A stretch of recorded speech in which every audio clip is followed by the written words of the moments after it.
김인만 소장님 모처럼 나와주셨습니다. 안녕하세요, 소장님. 안녕하세요. 예. 우리 옛날 저 주간전망대 빨간 의자 시절에 우리 김두한 쇼, 김인만, 네네. 두성규 박사님, 김도환 쇼 하려고 했는데 한문도 교수님 협조를 안 해주더라고요. 협조를 안 해줘. 네. 돈 내라고 하니까 안 내더라고요.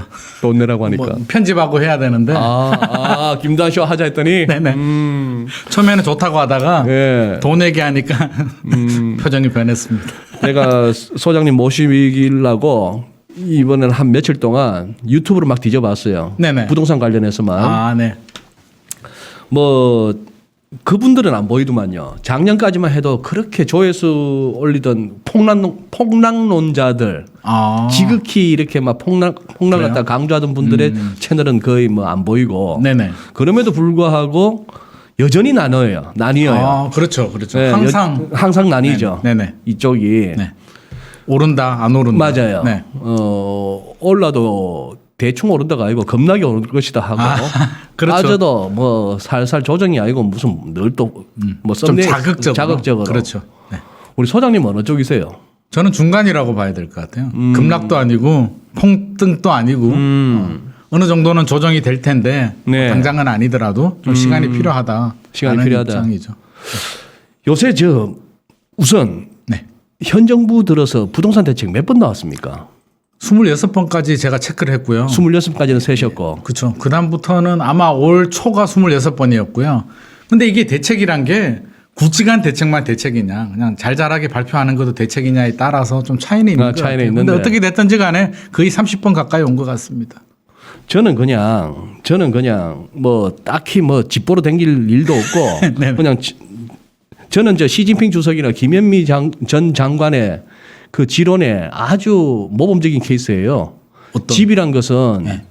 주거의 수단이지 투기의 대상이 아니다. 저거 철저하게 지키고 평생을 살아온 사람이라서 네. 사실 그거 한데 네. 그래도 이 주간전망대에서 한 번쯤은 다뤄볼 필요가 있다 싶어서 모셨습니다만 네네.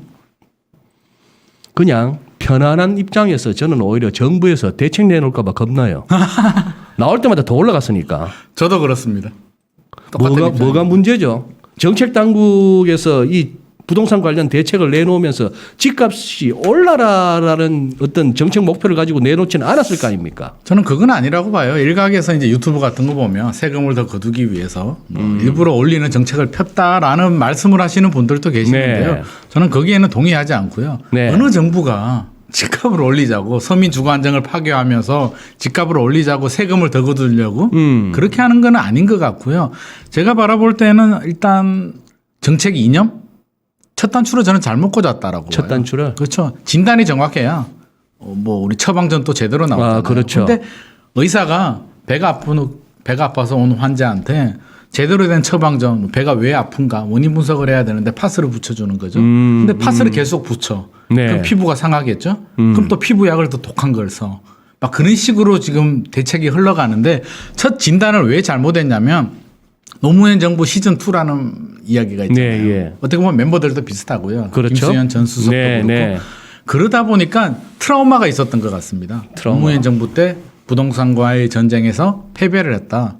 그렇죠. 노무현 대통령께서도 전 대통령께서도 부동산 문제만 아니면 내가 꿀릴 게 없다라는 말씀을 그런 하셨다고 얘기를. 하는데 예. 그만큼 트라우마가 생겼는데 공교롭게도 예. 문재인 대통령이 취임할 때 2017년 5월이죠. 아마 장미 대선으로. 그래서 예. 5월인데 그 전까지만 해도 좀 안정적이었어요. 2016년 11.3 대책이 나오고 5월 달까지 부동산 시장이 좀 안정적이었는데 여러 가지 이유가 있죠. 탄핵도 됐고요. 트럼프 대통령도 됐고요. 네. 또 규제도 나왔고 대선이 있다 보니까 좀 지켜보자. 문재인 대통령이 되면 어떻게 될지는 모르니까 지켜보자는 분위기였는데 공교롭게도 당선이 되니까 불확실성이 제거되면서 집값이 오르기 시작하거든요. 화들짝 놀라는 거죠. 예. 시즌 1에서도 부동산과의 전쟁에서 실패를 했고 어떻게 보면 정권의 존폐가 달린 문제인데 이거 빨리 잡아야겠다라는 조바심이 작동한 것 같고요. 두 번째는 정책 이념. 출발선 자체가 바라보는 시점이 좀 다른 것 같아요. 시장 경제의 원리에 맡기는 게 아니라 중앙정부에서 강력한 통제력을 가지고 정책을 펴므로써 진단을 다주택자라고 본 거죠. 다주택자들이 집을 많이 가지니까 단순하게 생각하면 강남 집값이 왜 오를까? 부자들, 돈 있는 사람들이 집을 많이 사서 그래. 돈 없는 사람들은 집을 살 수가 없는데 피해를 본다라는 입장이었기 때문에 처음부터 다주택자 규제로 간 거죠. 공급은 넉넉해. 수요와 공급 측면에서 보면 2018년 말까지도 공급이 충분하다는 시그널을 계속 견지를 했거든요. 공급은 네. 충분한데 많이 가져서 그래. 일부 사람들이 많이 가져서 그래. 그래서 특히 또 강남이 문제야. 고가 주택이 문제야라고 네. 해서 규제를 하는데 거기서부터 저는 첫 단추가 잘못됐다라고 봅니다. 흐름 자체를 보면은요. 2012년도가 바닥이었잖아요. 바닥이었고 2013년부터 이제 오르기 시작하는데 반등을 치고 2014년, 15년, 16년 흐름을 보면 상승세로 접어드는 상황에서 단순히 다주택자들이 규제를 집을 많이 사서 집값이 올랐다. 우리 통계를 보면은요. 제가 주택 통계를 한번 봤는데 네. 자, 집을 있는 사람과 없는 사람 보면 6대 4 정도 됩니다. 집이 예. 있는 사람, 예. 유주택자들이 6, 뭐 예. 대략적으로 보면 이제 예. 집 없는 사람들이 4 정도 되고요. 서울은 집 있는 사람들이 조금 더 부족하고요. 1주택자, 2주택자, 3주택자, 집 있는 사람들이 얼마나 문제냐라고 본다면 2주택 이상 가진 세대들을 보면은요, 10%가 안 됩니다. 두 채 이상 갖고 있는 사람이 10%가 안 돼. 전체가 네. 세대로 보면 한 네. 10% 정도 되고요. 네. 3주택 이상 가진 사람들은 3% 정도 되거든요. 그렇게 바라본다면 이 3%가 우리가 다주택이라고 한다면 3% 정도, 3주택 정도 돼야 우리가 다주택이라고 할 수 있잖아요. 사실 2주택을 가지고 집 많이 가졌네 뭐 이런 표현을 쓰진 않잖아요. 그렇게 바라본다면 이 3주택 이상 소수의 다주택자들이 주택시장을 교란시킬 정도로 엄청난 파급력을 가졌느냐. 저는 그렇게 보지는 않거든요. 일종의 마중물 역할 정도는 했겠지만 전체 시장을 이끌어갈 정도의 힘은 아니었다. 그렇게 바라본다면 시장 자체를 흐름 자체가 저금리 유동성 기조가 계속 이어지고 있었고 흐름 자체가 오르고 있었더라면 좀 냉정하게 봤어야죠. 주택 공급 물량이라든지 또 정책을 펴더라도 또 하나의 미스가 뭐냐면 종합부동산세를 올리거든요. 네. 시즌 1 노무현 정부 시절에 종합부동산세는 철학과 같습니다. 철학. 이거는 문재인 정부와 노무현 정부의 부동산 정책의 가장 굵은 뿌리와 같은 철학이 종합부동산세거든요. 네. 그래서 종합부동산세가 보유세잖아요. 예. 종합부동산세를 강화시킨다고 한다면 우리 종합부동산세의 목적이 뭐라고 생각하세요? 왜 올릴까요? 바로 가지고 있으면 부담스럽잖아. 너 많이 가지지 마. 그런데 한 채 갖고 있는 사람한테도 똑같이 적용되는 거 아니에요? 그거는 좀 문제가 되죠. 근데 이제 기준은 조금 다르잖아요. 1세대 1주택자들은 9억. 다주택자들은 6억인데 많이 가지고 있으면 부담되니까 팔아라는 시그널을 주기 위해서 올리는 것까지는 좋아요. 그까지는 좋은데 양도세 중과세를 합니다. 투기 세력에 대한 불로소득 환수를 위해서 양도세 중과세를 하는데 이게 엇박자인 거예요. 양도세 중과세는 무슨 의미냐면 너 팔 때 우리가 세금 다 거둘 거야. 사지 마. 사지 마라는 시그널이거든. 많이 가져도 너 남는 거 없으니까 굳이 그러니까. 투기하지 마. 종합부동산세는 집값 올라서 네가 남겨도 그거 대부분 세금으로 그렇죠. 종합부동산세는 많이 가지지 마. 너 가지고 있으면 부담스러우니까 팔아. 팔아라는 입장이고 양도세는 사지 마라는 입장인데 이게 상충된단 말이에요. 두 개를 동시에 적용하다 보니까 팔고는 싶어. 근데 살 사람이 없어. 살 사람은 어느 정도 있을 수는 있어. 있는데 매물을 팔려고 하다 보니까 양도세 중과세에 막히는 거예요. 그래서 지금 파리 대책 때 2017년 파리 대책 때 양도세 중과세가 됐는데 올해 또 6월 30일 기준으로 또 중과세가 됐죠. 네. 3주택 이상이 되면 지방소득세까지 82.5%입니다. 최고세율이. 그러면 10억 원이 남으면 한 8억 정도? 8억 2천 정도 세금을 내야 되는데 제가 많이 물어봐요. 주변 사람들한테. 10억 남았는데 8억 세금 내고 너 2억 가지고 갈래? 한 명도 동의하지 않았습니다. 제가 수많은 사람들한테 물어봤는데 그건 아닌 것 같아. 그러면 선택할 수 있는 방법이 스테이하는 방법이죠. 존버한다라고 하는데 그냥 가지고 있겠다. 나는 종합부동산세 1,000만 원, 2,000만 원 내더라도 지금 정부가 영원히 갈 거냐. 내년 대선도 있고 시장이 달라지면 뭔가 달라지지 않을까라는 기대감. 두 번째는 그런 것도 있죠. 자, 종합부동산세 같은 경우는 우리 어차피 너무 부담스럽고 양도세 내려니까 80%? 우리 증여세가 몇 프로인가요? 최고세율 50%잖아요. 어차피 내 자식한테 나는 먹고 살 만큼 살았고 내 자식이 차라리 내 중요하면 자식 차라리 줄래. 그냥 50% 내고 그럼 자식한테 50% 줄래. 내지 왜 80%를 뜯기냐? 그렇죠. 그러면 선택할 수 있는 방법은 가지고 가거나 자식한테 주거나 이 방법을 선택하지 시장에 매물이 안 나온단 말입니다. 그래요. 그러면 자 우리가 간단하게 보면 수요와 공급이거든요. 네. 수요가 많으면 집값이 오르고요. 공급이 줄어들어도 집값이 오르잖아요. 수요와 공급의 밸런스인데 입주 물량 새 아파트는 타선 기간이라고 시간이 굉장히 오래 걸리잖아요. 2019년, 2020년부터 이제 부랴부랴 주택 공급이 부족하다. 저는 사실은 이 부분에서 저는 동의하지 않습니다. 공급이 부족하다는 부분에 대해서도 저는 동의하지 않아요. 동의하지 않는데 어떻게 됐든지 간에 부동산 정책은 이제 공급으로 전환을 합니다. 공급이 네. 부족하다. 네. 공급을 늘려야겠다. 2020년 8월 달부터 이제 공급 확대로 돌아서는데 저는 그렇게 생각해요. 집값이 3년 동안 안 잡혔단 말이에요. 예. 3년은 기다려 주거든요. 시장의 수요자들은.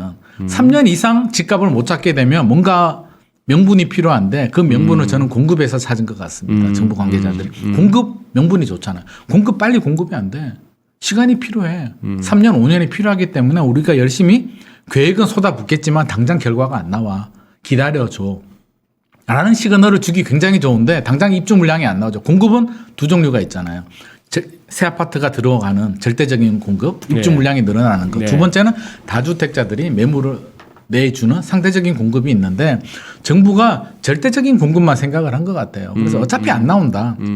알고 있죠. 안 나오는 거. 알고 있고 다주택자들이 매물을 내놓을 수 있게 해줘야 되는데 여기는 뭐가 걸리냐면 양도세, 중과세를 폐지를 해줘야 되는데 불로소득.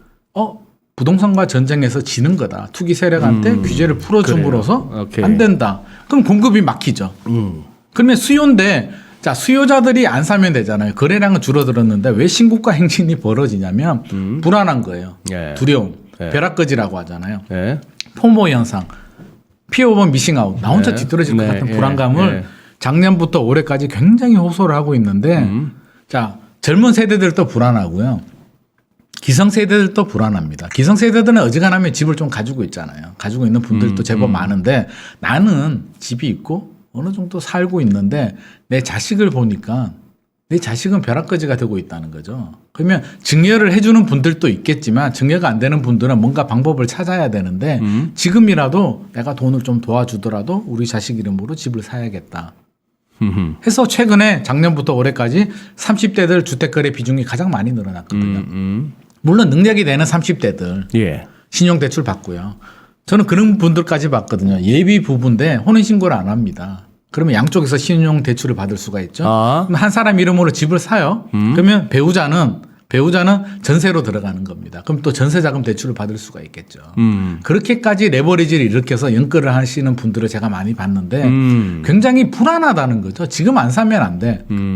원래는 살 생각이 없었는데 지금 안 사면 안 돼. 이런 분들이 몇 개 안 나오는 매물들. 제가 며칠 전에도 한번 조사를 했는데 엄마 아파트에 매물이 한두 개밖에 없더라고요. 지금도. 그렇죠. 근데 그런 매물들을 불안한 사람들 또는 똘똘한 한 채.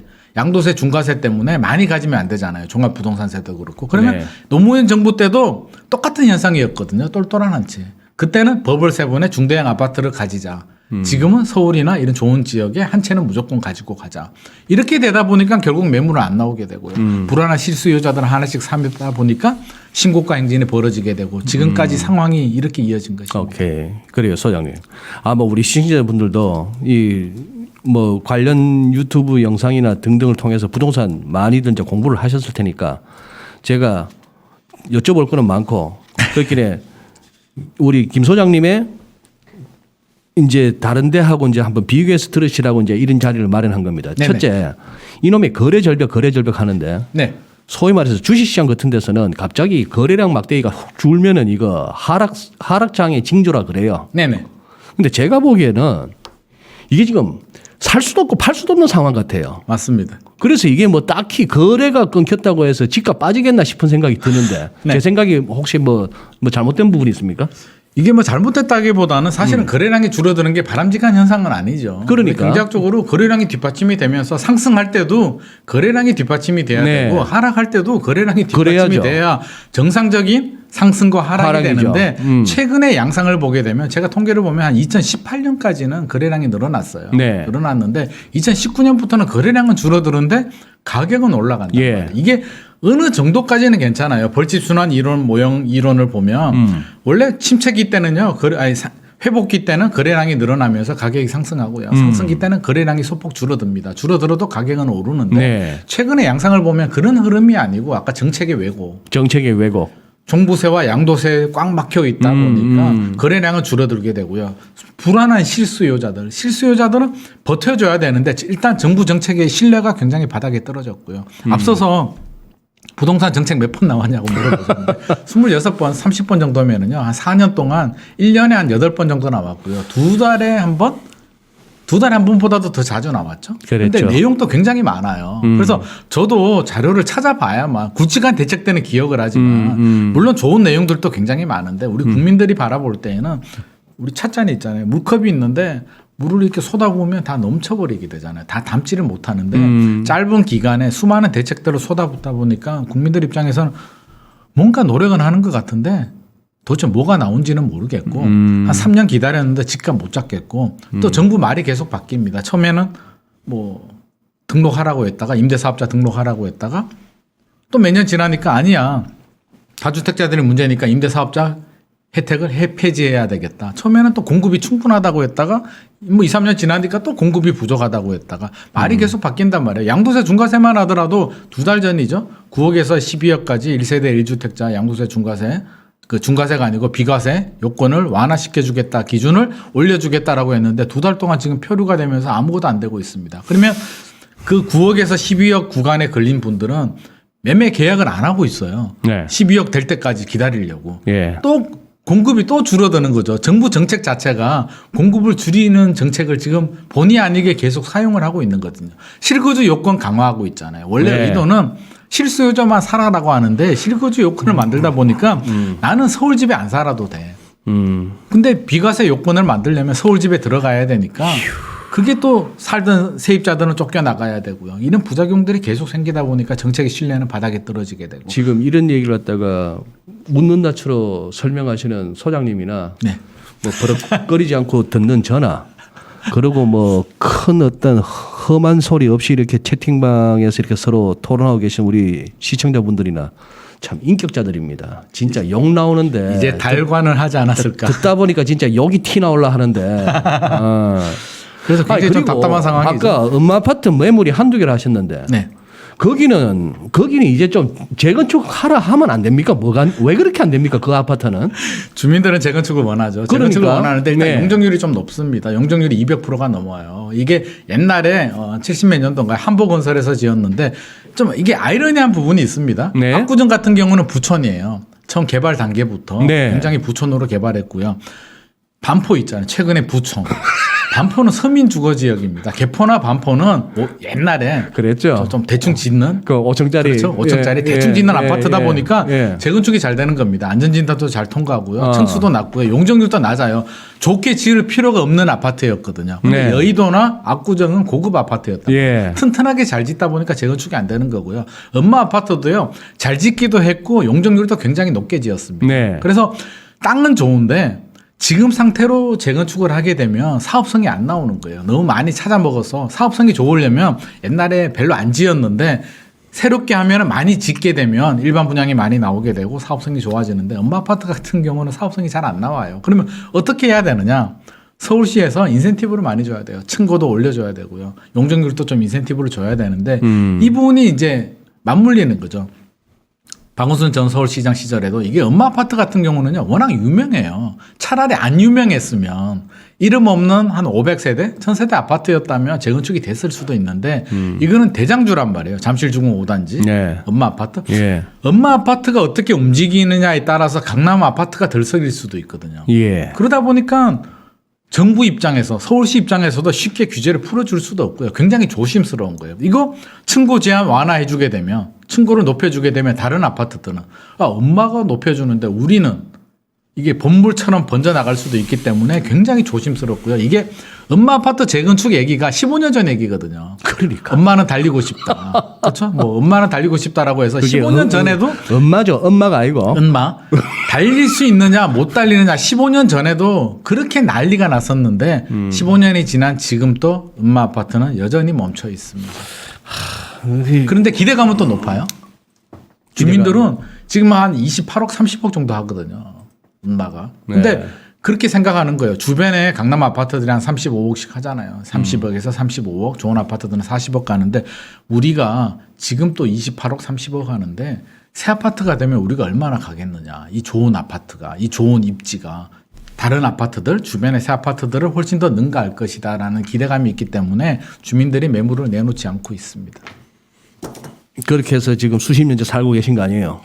그렇죠. 농물이 나오고요. 농물이 나와도 네. 아유 저기 말이죠. 소장님. 네.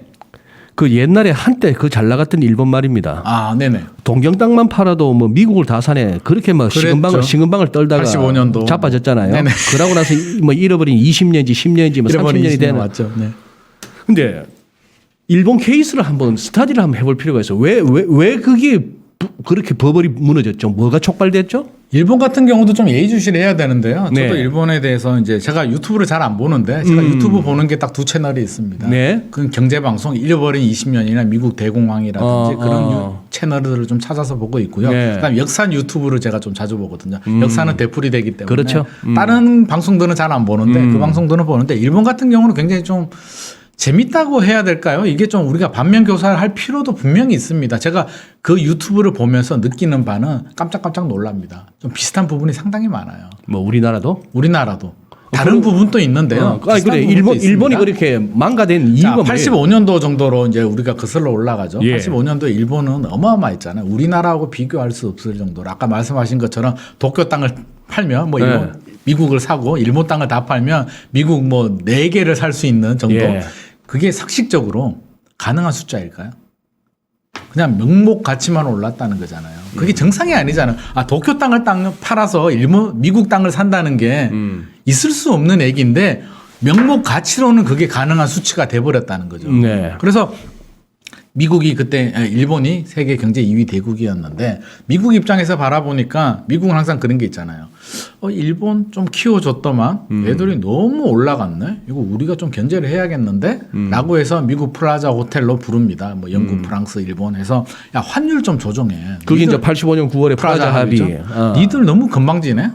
손 좀 봐줘야겠다. 좀 해. 그 미주리 하면서가 그렇죠. 한복무소 사인을 하던 별것도 아닌 것들이 우리가 한 방 때려가지고 이렇게 됐는데 너무 컸네. 근데 일본 입장에서는 왜 그걸 오케이 해줬냐면 일단 미국이라는 강대국이 있었고요. 두 번째는 굉장한 저는 자만심이라고 생각하는데 일본에 그렇죠. 아 우리가 세계 경제 2위 대국이고 네. 팔면 까짓 뭐 미국 정도도 사는데 네. 우리가 뭐 아유 그 정도 환율 그카이 거 그게 뭐야 좀 해줄게. 오케이 아유 뭐 미국을 약간 좀 우습게 본 부분도 분명히 있었죠. 그러다 보니까 가만히 있을 수는 없잖아요. 환율이 네.조정이 되니까 수출에 문제가 되는 거고요. 그래서 일본은 뭘 했냐면 금리를 낮춥니다. 초저금리로 이제 금리가 5% 정도에서 2.5% 정도로 갑자기 낮추게 되는데 금리가 낮아지니까 또 난리가 나죠. 저금리를 뭘 하겠습니까? 부동산에 들어가는데 우리처럼 이제 아파트 투기 이런 거보다는 상업용 부동산이나 이런 데 좀 투자를 많이 했고 일본 은행들도 미국이라든지 미국 부동산에 투자를 많이 하게 됩니다. 그래서 이제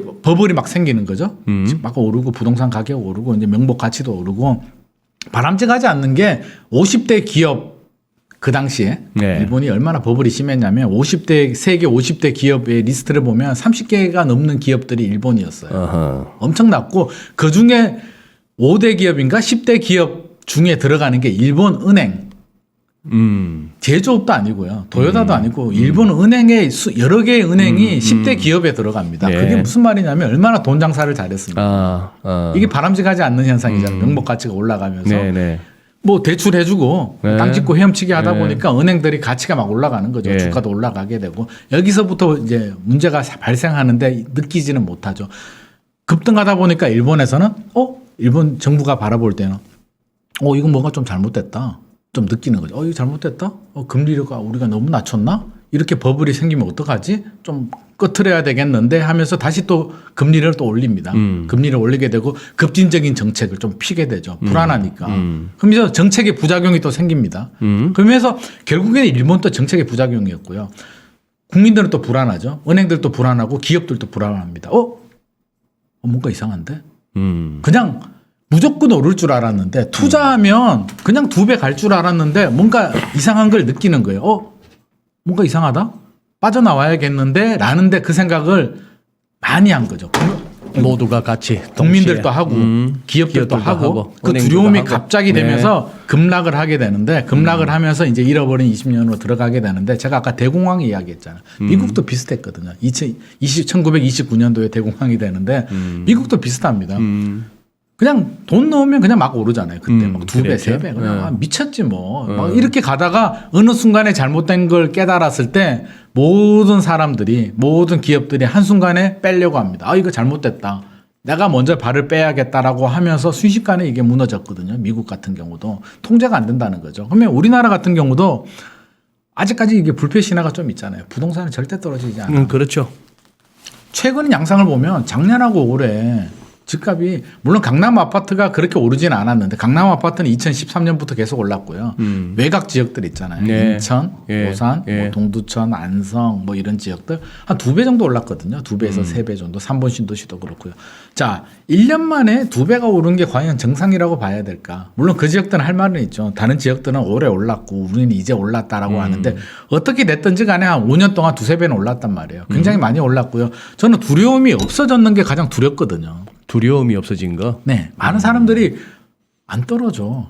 어떻게 떨어져? 라는 생각을 하는데 특히 이제 저는 젊은 친구들 30대들이 조금 걱정이 되는 게 기성세대들은 조금 경험을 했잖아요. 2012년도 굉장히 아팠고요. 글로벌 금융위기도 있었는데 젊은 친구들은 오르는 것만 봤어요. 2014년, 15년부터 이제 관심을 가지고요. 17년부터 본격적인 투자를 하는데 오르는 뜨거운 불만 봤기 때문에 부동산 투자하면 무조건 올라. 지금도 그런 분들 계시고 투자하면 무조건 2배가 이렇게 말씀하시는 분들이 있는데 이런 무조건의 맹신이 일본과 미국의 대공황도 결국에는 무조건에서 순식간에 이게 불안감으로 두려움으로 바뀌었거든요. 그래서 우리도 저는 좀 정부도 좀 생각을 해야 될 게 지금 아파트 시장은 심리잖아요. 네. 여러 가지 지표들을 보면 PIR 같은 거 봐더라도 지금 많이 오른 거는 분명한 사실이고요. 예. 집값이 많이 오른 거는 사실이잖아요. 네. 명목 가치도 많이 올랐고요. 이게 소득 대비 너무 많이 올랐는 거는 분명한 사실이고, 저금리 유동성이 많잖아. 그렇죠? 뭐 저금리잖아. 공급 빨리 안 되잖아. 이런 논리로 버티기에는 집값이 너무 많이 올랐고, 이게 결국에는 심리로 버티고 있는데 심리라는 게 굉장히 갈대와 같다라고 저는 생각하거든요. 굉장히 간사하잖아요. 지금은 누구라도 오를 것 같은데 예를 들어서 한 달 후에 집값이 떨어진다라고 생각하면 가만히 있을 사람이 있을까요? 너도 나도 달려들 거잖아요. 그래서 물론 그런 상황이 발생하지 않아야겠고 하지도 않겠지만 확률적으로 굉장히 낮은 확률이지만 역사는 반복이 되고요. 미국, 일본 그렇게 자만을 했다가 큰 일이 벌어졌는데 우리도 자만을 하면 안 되겠다라는 생각은 합니다. 그리고 중국은 뭐 저는 짐작키로 이런저런 어떤 역사적인 어떤 그 사건들에 대해서 나름대로 중국 브레인들은 뭐 스타디도 하고 준비도 하리라고 봅니다만 소장님 보시기에 네. 지금 헝다만의 문제는 아닐 거 아닙니까? 아닙니다. 저거 문제는 아니죠. 대충 저러다가 말 것 같아요. 아니면 저거 기어이 저거 옛말에 뭐 방귀가 잦으면 똥 산다고 저러다가 저 일이 큰일 좀 한번 생길 것 같냐? 큰일 안 생기기를 굉장히 바라고 있고요. 큰일 생기면 우리도 만만찮지 싶은데. 저는 만약에 우리가 정상적인 패턴을 제가 먼저 말씀을 드리면 정상적인 패턴. 자, 11월 달에 기준금리 한번 올릴 가능성이 굉장히 높죠. 거의 기정사실입니다. 연준이. 그렇죠. 아니 우리나라 우리나라 거의 올릴 것 같고요. 한은에서 뭐 특별한 이제는 안 올리면 이상해져요. 말 그 정도 했으면. 그렇죠. 분명히 뭐 99%, 100%는 없으니까 99% 올릴 것 같고요. 내년에도 뭐 한두 번 올리겠죠. 네. 안 올리면 이상한 거고요. 미국 테이퍼링도 2023년 이야기하다가 뭐 내년 이야기하다가 내년 뭐 한 6월이나 7월이면 그렇죠. 끝나는 걸로. 그리고 기준금리도 뭐 중앙은행 장들은 속 시원하게 얘기 안 하잖아요. 몇 월달에 그렇죠. 올린다라고 얘기 안 하는데 예. 미국도 내년에 안 올릴 수는 없을 것 같고요. 제 생각에는. 저도 올린다에 한 그렇죠. 표. 올린다에 한 표죠. 한 번 올리면 한 번만 올릴까요? 뭐 계속 올리잖아요. 미국 애들은. 그냥 이번에 목표를 특히 잡고. 충격을 준 게 이주열 총재가 했던 말이 그렇죠. 그게 시장에 충격을 준 거 아닙니까? 맞습니다. 한 번만 올리는 게 아니다. 그렇죠. 우리 한번 올리기 시작하면. 그렇죠. 그건 다 알고 있는 사실인데도 한 번 더 인식을 한번 해준 인식을 거죠. 시켜준 그렇게 거고. 된다면 자 원래 사람 심리가요. 가지고 있던 사람들도 금리 좀 올렸다고 그냥 금매물로 이렇게 팔진 않거든요. 그러니까요. 끝까지 버텨보잖아요. 아니 뭐 0.75나 1%나 뭐 짜다. 1%나 1.5나 네, 2% 그러니까. 가지고 옛날에 5%였는데 뭐, 그러니. 뭐 이러면서 버티는데 한 3년은 간다라고 보거든요. 과거 사례를 보더라도 이렇게 가잖아요. 예? 3년은 버티다가 야 도저히 안 되겠네. 팔아야겠다라가 같이 몰리면서 우리 2012년은 또 그런 거잖아요. 2010년도부터 2009년도부터 시작이 되다가 2012년도에 한순간에 몰리면서 이렇게 좀 많이 떨어졌었거든요. 그러면 저는 2025년 정도를 저는 예의주시하고 있는데 2025년 이후에 그때 되면 우리나라 기준금리가 한 지금보다 한 2.5배? 한 2.5% 정도? 2에서 2.5% 정도는 가 있을 것 같고요. 미국도 한 3% 정도는 저는 가 있을 것 같거든요. 2025년 정도 되면. 네. 어떻게 됐든 간에 대출 금리가 2배 정도는 올라가 있을 것 같고요. 수요와 공급 측면에서 금리가 올라가게 되면 수요는 굉장히 위축이 되죠. 자, 공급 측면에서 보면 지금 국민들이 좀 무시하죠. 정부를.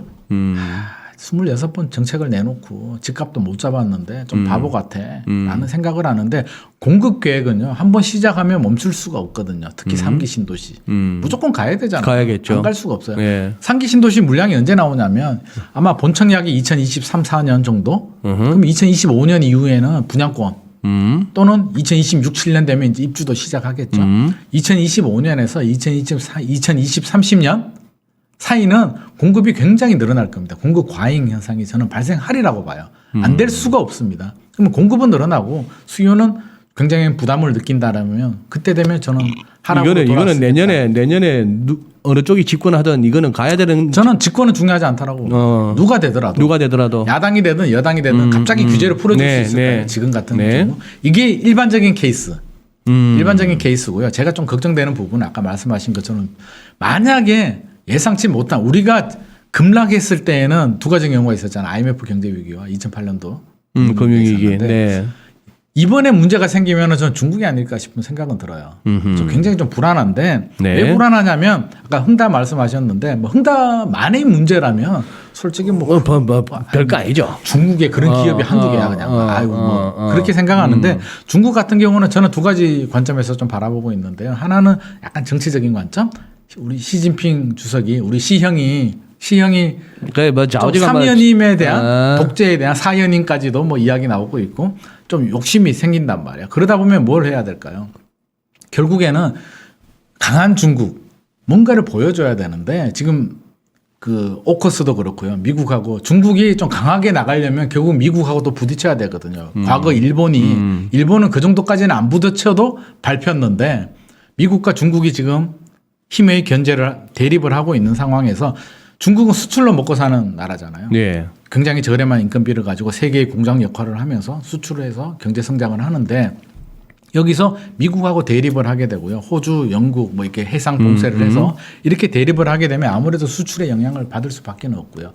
시 주석 입장에서는 그러면 내수를 좀 살려야겠다. 중국 내수 경제를 좀 살려야겠다라고 보는데 내수를 살리려고 보니까 빈부격차가 너무 크고요. 양극화 너무 크잖아요. 예. 해안 쪽으로만 이렇게 개발하다 보니까 예. 크고 왜 소비가 안 돼? 두 번째 인구가 좀 줄어들잖아요. 중국의 경쟁력은 까만 머리 인구 그래서 너무 많잖아. 이게 저렴한 노동력이 중국의 경쟁력인데 인구가 줄어들어. 왜? 이건 무슨 일이야? 집값이 너무 많이 올라서 애를 안 낳아요. 부동산이 너무 비싸서 뭐 이런 핑계를 좀 대겠죠. 야 그러면 부동산을 좀 잡아야겠네 라고 시작을 해서 흥다를 이제 좀 손보기 시작하는데 흥다에서만 끝나면 괜찮은데 저는 과연 미국도 그랬고요.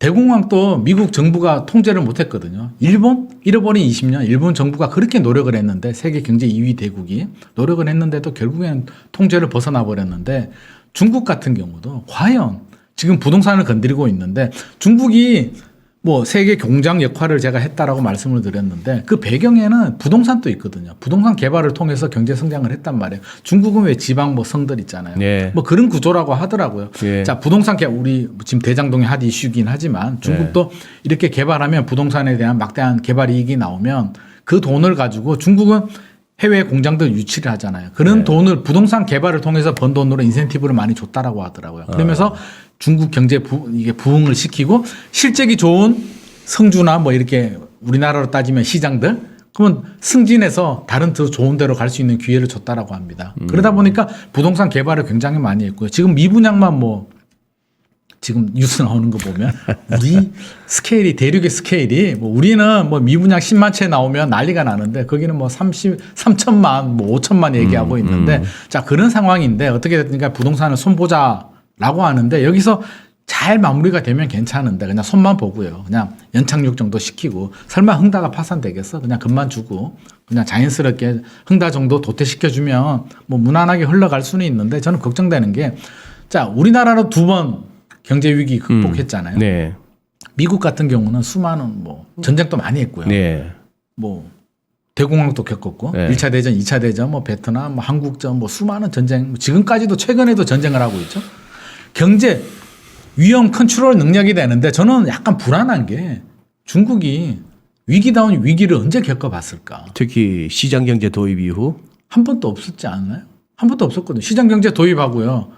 그제 그 선부론이라고 해서 뭐 잘 살면 좋아. 근데 지금 시진핑 주석은 공부론이잖아요. 공동부유. 모두가 잘 살아야 돼. 왜 내가 집권하려면 모두가 잘 살아서 내수 경제가 살아야 돼. 소장님 이런 말씀을 갖다 의역하자면은 시장 경제 개방 이후에 위기. 다른 자본주의 국가들이 다 역사적으로 겪어봤던 그 뜨거운 맛을 아직까지 제대로 본 적이 없는데 그런데 또 웃기는 말씀 한번 드릴게요. 중국은 그럴 수 있는 나라 아닙니까? 위기가 왔어요. 다들 이게 아니다 싶어서 막 내다 팔기 시작하고 뭐 이만큼씩 들고 있던 선수들이 던진다고 했을 때 네. 중국은 그것도 가능할 것 같은데요. 지금부터 10% 이하 가격으로는 팔지도 말게 해. 거래 못하게 해. 그럴 수는 있죠. 그럴 수는 있는데 그것도 가능한 나라 아닐까? 가능한 나라. 예. 가능한 나라인데 근데 지금 말이 안 우리도 된다. 그렇고요. 예. 서방 세계도 그렇고 중국에 대한 믿음이 있잖아요. 맹신이 뭐냐면 아까 말씀하신 것처럼 중국은 할 수 있어. 뭐 까라면 까야 되니까. 공산주의 국가니까 할 수 있어. 예. 위기가 오면 다 막을 수 있어. 라는 맹신이 있어요. 그래서 외국 투자 자본들도 그래서 중국에서 다소 막연한. 위기가 있어도 중국은 막 중국은 괜찮아. 뭐 미국이나 우리는 막 팔면은 못 막지만 중국은 다 막을 수 있어라는 맹신이 있는데 저는 그게 위험한 거 아닐까? 그 맹신이 깨지는 순간 엄청난 블랙홀이 될 수도 있거든요. 근데 한 번도 경험해보지 못한 중국이 경제 위기를 극복해 보지도 못했고 뜨거운 맛도 보지 못한 중국이 과연 중앙 정부의 컨트롤 통제 능력만 가지고 경제 위기를 돌파할 수 있을까? 내심 약간 걱정은 되는 거죠. 그런 일이 없어야겠죠. 오케이. 그런 일이 생기면 우리가 굉장히 피해를 보기 때문에 뭐든지 이게 빠져도 소위 말해서 지금 무주택자 입장에서는 야 지금 이게 말이 되냐 이 가격이 특히 그렇죠. 서울 강남에 말도 안 듣고 되는 있으면 이건 말도 안 되는 거죠. 이게 나라냐 싶죠. 그렇죠. 이 사람 어떻게 살라 그러냐. 10억 하던 아파트가 뭐 8년 만에 40억에 가는데 이게 말도 안 되는 거죠. 그렇죠. 또 그래갖고 어떻게 하다 그냥 갑자기 한 10억 주고 샀던 게 뭐 한 서너 배 뛴 아파트 많죠. 거기 사는 사람들 입장에서는 고마울 끼고 현 정부가 고마우면서도 부담스럽죠. 고마우면서도 부담스럽고 주식 한다고 뭐 앉아갖고 뭐 저녁마다 이렇게 뭐 라이브 뭐라고 들다보고 있으면서 뭐 하는 거 보고 있으면 얼마나 우습겠냐만서도 네. 자 이놈의 전세난 그러는데 말이죠. 네네. 소장님. 자 이제 금리가 조금씩 이제 오를 거 아닙니까? 네네. 지금 같은 금리면은 전세 안 하죠 집주인이. 안 하죠. 당연히 뭐 월세로 가자 하든지 조금 보증금 조금 받고 월세로 이러나 저러나 시장은 철저하거든. 맞습니다. 전세 받아 가지고 이자 금리 따먹는 기나 지금 월세 받는 기나 똑같은 거야. 그렇죠. 그럼 이게 어느 정도 가면은 다시 우리 전세라는 것도 우리나라의 고유한 제도인데 맞습니다. 다시 전세가 활발해지려면 금리 어느 정도 가야 될 것 같습니까?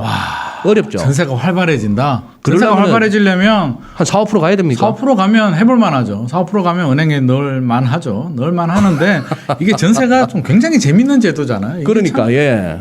외국인들은 깜짝 놀라잖아요.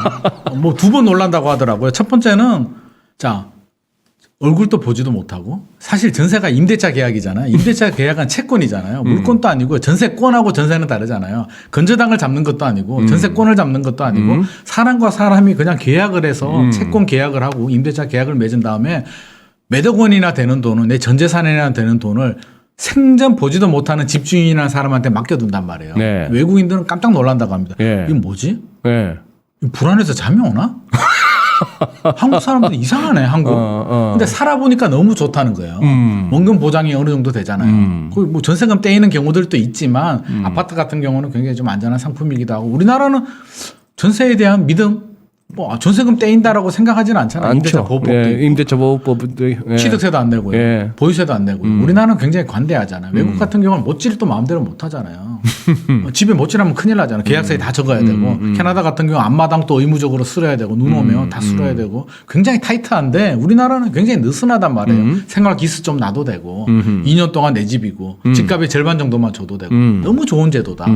그래서 주거 제도만 본다면 전세처럼 좋은 제도가 있을까?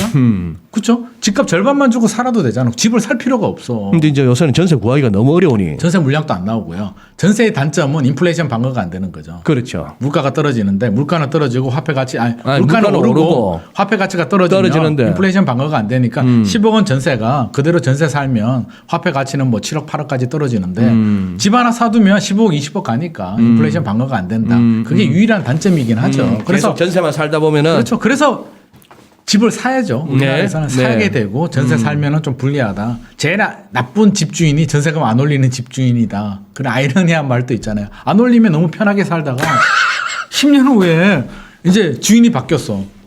전세금을 뭐 3배 올려달래. 10년 동안 안 올렸으니까 더러워서 내가 다른 집 간다. 다른 집도 살 없고, 수가 없어. 다른 집도 3배 올랐고 살려고 하니까 매매는 더 올랐고 이게 문제가 되는 거거든요. 그래서 전세가 좀 굉장히 재미있는 제도인데 안 살 수도 없고요. 산다는 전제 조건은 가격이 올라간다는 게 전제 조건입니다. 네. 그래서 우리가 전세 끼고 투자하잖아요. 예. 사실 뭐 전세금 받아서 전세금이 좋은 제도는 옛날에 전세금 받아서 여러 가지 목적이 있었죠. 은행에 넣으면 이자도 받고 투자하게 되면 갭 투자도 할 수 있고 뭐 아니면 다른 용도로 써도 되고 굉장히 다양한데 최근에는 저금리이기 때문에 뭐 은행에 넣는 건 사실 말이 안 되는 거고요.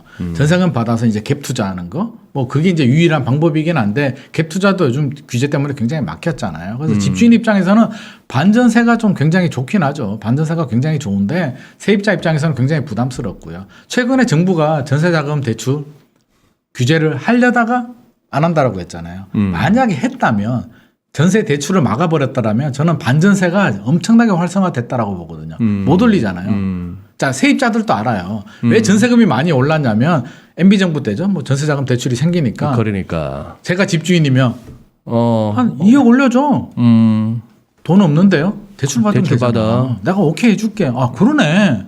월세보다는 훨씬 유리하네. 이렇게 되면서 이제 굉장히 쉽게 전세 가격이 올랐는데 대출이 안 나오게 되면 집주인 또 누울 자리를 보고 다리를 뻗잖아요. 얘가 세입자가 2억 올려줄 돈이 없는데 내가 올려달라고 하면 그 말이 안 되는 거잖아. 또 돈 없구나. 그냥 50만 원 올려줘. 그럼 세입자도 다른 데 가도 그 돈을 올려줘야 되기 그러니까. 때문에 그러면 반전세가 굉장히 활성화되거든요. 그래서 전세대출 규제도 정부 입장은 이해가 되지만 굉장히 좀 조심스러운 부분이 있다. 그래서 전세가 또 활성화된다면 저는 전세가 없어지지는 않을 것 같아요. 굉장히 주거제도가 좋은 제도고 우리나라에서는 굉장히 뭐 안정적인 시스템이 만들어져 있기 때문에 갑자기 소멸은 안 되겠지만 이 전세자금 대출이 규제가 되거나 길이 막혔을 때에는 반전세가 월세가 굉장히 가속화될 수도 있다는 생각이 듭니다. 지금 참 그리고 우리나라에서 받는 그 복비라 그러죠. 부동산 보수. 네. 그거 글로벌리 봤을 때 우리가 남들 받는 만큼이 아니면 센 거예요. 우리가 저렴한 거죠. 저렴해요? 글로벌적으로 보면 저렴하죠. 미국 그래요? 같은 경우는 3% 6% 뭐 이렇게 나오는데 구조가 좀 다른 게요. 미국 같은 경우는 뭐 종합 컨설팅 비용이 다 들어가고요. 또 한쪽에만 받고요. 우리는 양타를 받잖아요. 양쪽에 받는. 양쪽에 다 받으면 미국보다 더 세네. 그런 거 아닌가? 우리 0.9 최고가 0.9잖아요. 0.9. 두 개 해도 2%가 안 되니까. 근데 세무 서비스 이런 게 다 들어가고요. 또 차이가 뭐냐면 미국은 아파트가 아니잖아요.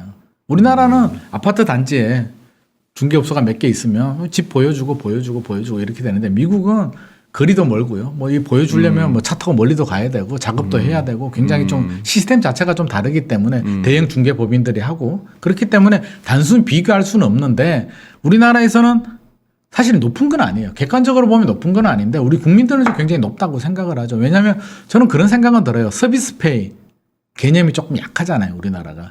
계약서가 우리는 어떤 제도냐면 계약서 도장을 찍으면 결과주의거든요. 도장을 찍으면 중개 보수란 걸 받고요. 예. 서비스를 해주면 집을 50번을 보여줘도 계약서 도장을 안 찍으면 수익이 안 나오기 때문에 중개사들은 그 얘기를 하는 거죠. 도장만 찍는 것만 보지 마라. 집을 내가 50번을 다른 사람한테 보여준 돈이 여기 들어가는 거다. 라는 입장이고 계약자들은 아니 50번 보여준 걸 왜 나한테 받냐고. 이런 입장이기 때문에 굉장히 뜨거운 감자고요. 양쪽 입장이 너무 팽팽해요. 그래서 어느 편을 들 수는 없고요. 굉장히 좀 어려운 숙제다라는 말씀을 드립니다. 어려운 숙제다. 네. 그리고 그러면 이제 소장님 저기 살살 이제 좀 정리를 해야 되겠는데 네. 제가 입장 바꿔 생각해 봤을 때 예? 네. 부모님들이 그냥 본인들 살고 계신 집 한 채밖에 없어요. 네. 평생 자식들 교육시키고 일하느라고 뭐 그냥 저축할 그것도 없었고 그렇죠. 우리 세대들이 그러니까요. 딴 데 눈 돌리도 않고 뭐 주식도 뭐 안 하고 그런 그래서 분들 여기 많죠. 다 해요. 내 공부시켜 준 게 다라. 맞습니다. 자 지금부터 이제 내가 이제 시집도 가고 장가도 가야 되고 집도 마련해야 되는데 지금 아닌 말로 대한민국에서 답이 안 나오잖아요. 답이 안 나오죠. 어떻게- 제가 봐도 답이 안 나와요. 답이 안 나오는데 그래 영뭐 가끔 저 조카가 와갖고 삼촌 나 우째 살면 돼요 하면 뭐라고 얘기해 주십니까? 참 저도 할 말이 없네요. 글쎄. 할 말이 없는데 참 이게 열심히 하면 돼.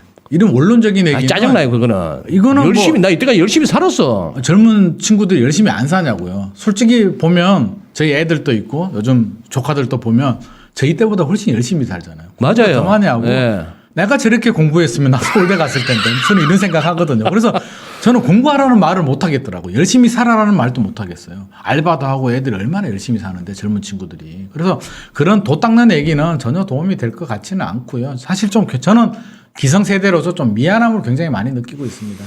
그 젊은 친구들이 잘못한 게 없거든요. 네. 집값이 올랐다? 물론 정부 정책의 실패도 있지만 결국에는 우리 기성세대의 문제잖아. 기성세대들은 집을 사서 돈도 벌었고 네. 그동안 잘 먹고 잘 살았잖아요. 우리 자식 세대들이 이제 문제가 되는데 그나마 부모님이 좀 도움이 되면 도움을 주면 어느 정도 해결이 되겠지만 이게 그래서 저는 양극화가 더 심해지고 있고요. 계층의 사다리도 더 약해지고 있어서 이게 저는 사회 문제라고 보는데 신종 계급이죠. 그래서 저는 미국하고 유럽 있잖아요. 예.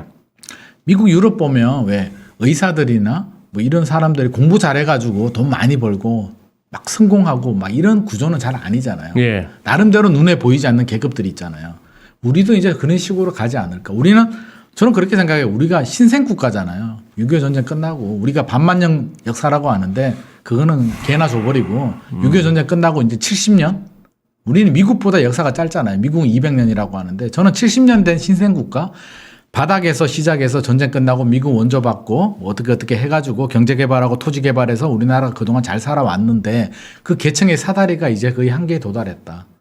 그래서 어떻게 보면 좀 안타까운 얘기지만 이런 말씀을 하면 또 굉장히 막 욕할 수도 있는데 저는 패러다임을 좀 이제 좀 바꿔야 되지 않을까. 돈의 가치, 명목 가치의 숫자가 증가가 과연 우리 삶의 목표가 되는 게 맞을까. 우리가 잘 산다는 개념이 있잖아요. 잘 산다. 돈이 많으면 잘 산다는데 저는 잘 사는 게 과연 뭘까? 돈이 많고요. 경제가 성장하고요. 명목 가치가 올라가면 편하게는 살죠. 편하게 사는 거와 잘 사는 거는 다른데 요즘 세상은 그걸 같은 개념으로 저는 보고 있는 것 같아요. 네. 편하게는 살지만 잘 사는 건 아니거든요. 옛날에 불편했죠. 돈이 없으니까 우리 네. 아버지 시대 때 예. 불편했지만 잘 살았단 말이에요. 오히려 만족도는 더 높았다. 그렇게 본다면 이제 편하게 사는 게 잘 사는 건 아니다라는 생각을 좀 해야 될 것 같고요. 물론 이것도 뭐 도 닦는 얘기가 될 수도 있는데 그럼 집이 없잖아. 그 옛날 따져보면 사실 우리 부모님 세대도 집 사기 힘들었거든요. 그때는 쉬웠냐? 그때는 대출 제도가 없었잖아요, 우리나라에. 기업들한테 대출을 많이 해줬고요. 그렇게 바라본다면 옛날에도 집 사기는 어려웠고요. 지금도 집 사기 어려운데 저는 실망하지 말아라고 하는 게 이런 말씀 드리면 또 깜짝 놀라는 분들도 계실 수도 있는데 아까 제가 말씀드렸잖아요. 2025년에서 2030년 사이에 만약에 안 올 수도 있지만 만약에 침체기가 온다면 공급 물량이 많이 나오잖아요. 저는 그게 기회라고 보거든요. 내 집 마련 못 하신 분들에 대해서는. 3기 신도시 지금 분양가가요. 인천 계양 같은 경우는 전용 59가 한 3억 중반대 정도 나오고요. 84가 4억 후반대 정도 나온단 말이에요. 그러면 다른 사전 청약이나 3기 신도시 추정 분양가도 거기에 플러스 마이너스 알파 플러스 알파 정도 조금 더 된단 말이에요. 네. 그 정도라면 분양권은 어때요? 우리가 계약금 10%만 내고 중도금 대출은 집단담보대출은 되잖아요.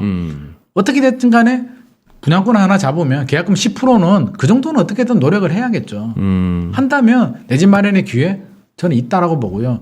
단적인 예를 들면 우리 동탄 이신도시라고 네. 있습니다. 예. 화성에 동탄 예. 이신도시가 2013년, 12년, 13년, 14년도에 좀 어려웠어요. 입주 물량도 나오고요, 분양권도 나오고 부동산 시장은 안 좋아가지고 어려웠는데 그때 어떤 일이 있었냐면 시범단지가 가장 좋은 위치에 있거든요. 시범단지에 골프장 조망이 나오고 가장 좋은 아파트가요. 그 당시에 분양가가 3억 7천만 원 정도 했고요. 네. 그러면 10%면 3,700만 원 주면 어? 살 수 있었단 말이에요. 근데 안 샀어.